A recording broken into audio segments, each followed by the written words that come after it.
I'm getting out of it, mate. I've got nowhere to live. I haven't had any money sent in by my social worker for clothes. I came into prison with mental health problems and prison made it worse. And I got no help. I've not seen my last social worker in all the 10 months I've been inside.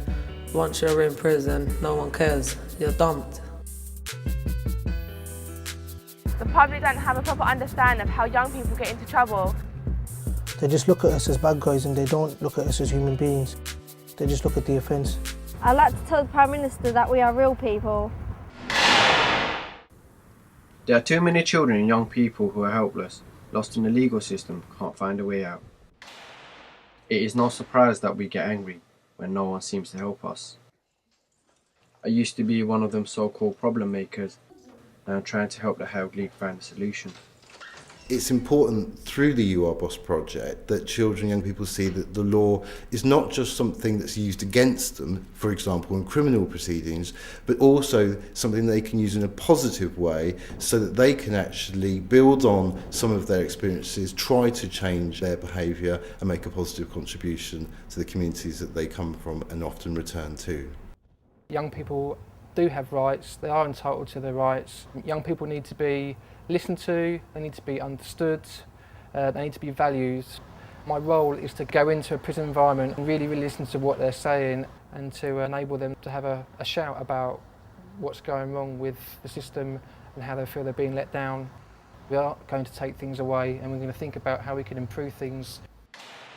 I got into trouble and now I've turned my life around. When I first got arrested, I wasn't really understood by any adults. We were sitting there looking around thinking, I was like, you know, my friends ain't there for me, no one's there for me, it's just me. And the way police made me feel was that, no, so in my language, you're shit, I'm gonna treat you like shit. And that's how you deserve to be treated. So you were just another bad lad? I was just another bad lad to them. I mean, I felt as if all my rights had been taken away from me. When you feel like that, you've got no worth living, and you've got no future, you've got nothing. We get fed up of asking for help if no one listens. I went to housing when I was 16. They just threw me out. Why should I go back? If I were to complain about a prison officer, it would just give them more reason to hate me. Lawyers don't do what I want them to, and then they don't tell why they do other things. We're looking at roughly being able to help and assist about 1,000 children and young people over the 5-year period, and that's including ensuring that they're getting their entitlements when they're in the community under the various statutory provisions. We are going out there in the community, or going into the secure estate, and actually getting young people to believe in themselves and to let them know that they can make a difference, they can change things. When I was first asked to join Health League, they told me, Your Boss is a project for young people, run by young people, and my involvement is actually shown me a lot.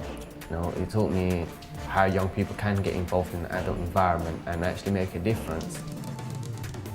And everything I've said has been heard and they've actually worked with it. That's a lot. I give evidence at parliamentary committees and I talk to ministers, and I want to take young people with me so that their voices can be heard and their experiences can be heard at the very highest level. You Are Boss is a good idea because it's going to allow other young people to have their feelings heard. And so other people out there know that they are not the only ones. That those stuck in prison also know that there is some help and a different way of doing things. When I was getting into trouble, I wish You Are Boss were there to help me.